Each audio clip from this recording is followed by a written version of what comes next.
Namaste, this is MSc second semester class of physical chemistry, and today's topic is perturbation theory. Perturbation theory PT is nowadays a standard subject of undergraduate courses on quantum mechanics. Its emergence is however connected to the classical mechanical problem of planetary motion. The word perturbation stems for Latin turba turbi meaning disturbance. The name reflects the essence of the general approach, that is generating a first approximation by taking into account the dominant effect and correcting for a comparatively small disturbance. The correction is calculated in an order by order manner, typically recursively. The formation of PT common of our time is linked to Rayleigh and Schrödinger, while the study of Lord Rayleigh focus on the classical theory of vibration. The work of Schrödinger marks the beginning of the versatile use of PT in quantum theory when applied in the context of the Schrödinger equation.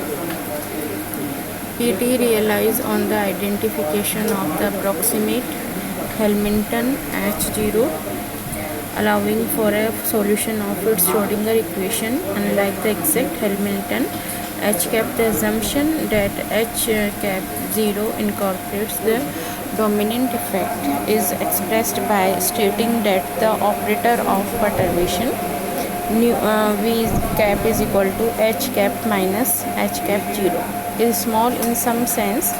Time independent and time dependent perturbation is a classification often used to distinguish the case where stationary solutions are looked for from the situation where V cap depends explicitly on time.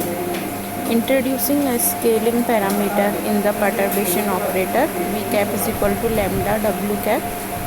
The exact solution, for example, the wave function is written as a power series psi is equals to limit n0 to infinity lambda n psi n. Derivation of the perturbation terms psi n usually proceeds via substitution of expansion equation into the Schrödinger equation and collecting terms of the same order. An unusual derivation of the time-dependent expression is given by Davidson and co-workers, who obtain energy terms En of the expansion is equal to n0 to infinity lambda n e to the power n based on the Taylor formula. This is the Taylor formula and evaluate derivatives of the secular determinant with respect to lambda.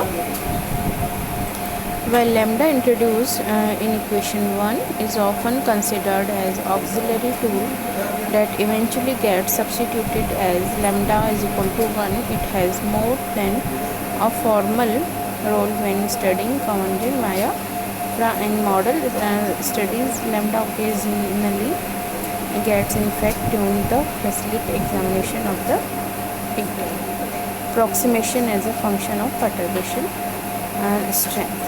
So this is about the perturbation theory. Hope you understand. Thank you so much.